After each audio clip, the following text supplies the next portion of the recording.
Go. G'day. This is our special purpose machine designed to click on our solid rubber tyres onto our centres.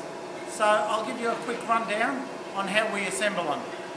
Basically all we're doing is taking one of our centres with a specially designed cone that fits over the centre, like such, followed by our tyre that we're putting straight into just soapy water.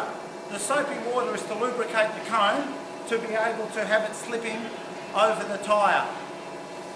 So basically once we've got it together in this format, we put it under our hydraulic press, and by pressing these two buttons it allows the tyre to expand over the cone and click onto the centre, as you're about to see here. Once the tyre is clicked over, we then take the cone off, and there it is clicked on to our centre. That's basically what we do to click them on.